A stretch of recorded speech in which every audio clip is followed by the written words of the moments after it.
From the latest updates on the Air India plane crash in Ahmedabad to Israel hitting several targets in Iran, here are the top headlines of the day. Good evening, I am Nivedita Varadarajan and this is the Hindu's News Wrap. Let's get started. The black box of the London-bound Boeing 787 Dreamliner aircraft that crashed soon after takeoff from the Ahmedabad airport has been recovered, the Aircraft Accident Investigation Bureau has said. Its analysis will provide vital clues about what led to the disaster. In a post on X, Civil Aviation Minister Ram Mohan Naidu said that the recovery, quote, marks an important step forward in the investigation, unquote.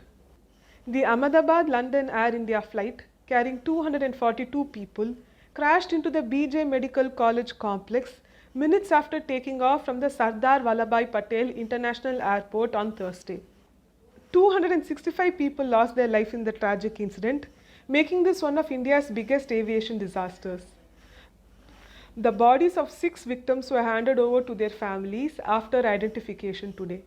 In the case of the other bodies, which have been partially or fully charred, it will take around 72 hours to complete the exercise of matching their DNA samples, the police said.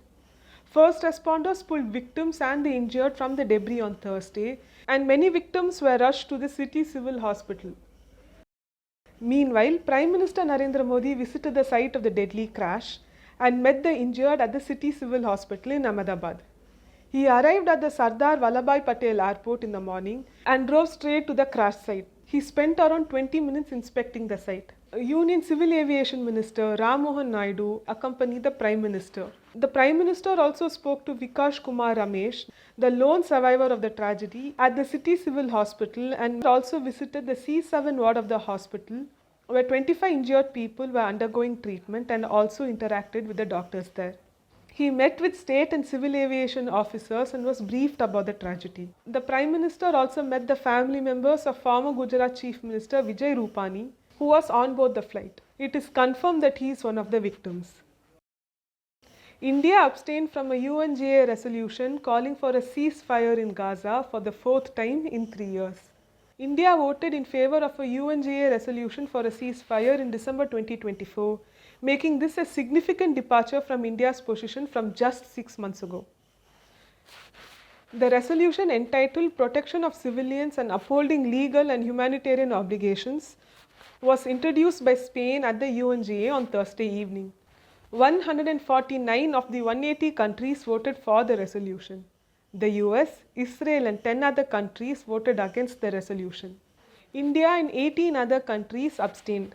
Explaining the vote, India's permanent representative to the UN, P. Harish, said that India was, quote, deeply concerned about the humanitarian crisis in Gaza, but that it decided to abstain in continuation of previous votes in December 2022, which criticized Israel for human rights violation, and in December 2024 that referred to the Israeli bombardment of Gaza to the International Court of Justice. After Israel launched a series of strikes against dozens of Iranian targets on Friday, Iran said that Israel's actions are a declaration of war. Israel hit nuclear facilities, ballistic missile factories in Iran, and targeted top military commanders during a start of an operation to prevent Iran from building a nuclear weapon. Israel launched these attacks even as the US and Iran were preparing to hold a 6th round of talks on Sunday on Tehran's uranium enrichment program. Israeli Prime Minister Benjamin Netanyahu said that these strikes would, quote, continue as many days as it takes, unquote.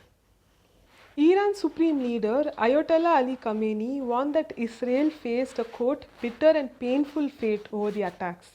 President Masoud Pezeshkian said, and I quote, Iran will make the enemy regret its foolish act, unquote.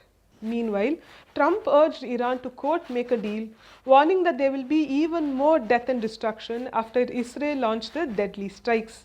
He said that he had given Iran a 60-day ultimatum which expired on Thursday to make a deal. He encouraged Tehran to take advantage of the, quote, second chance. That's it for this edition of the Hindu's News Wrap.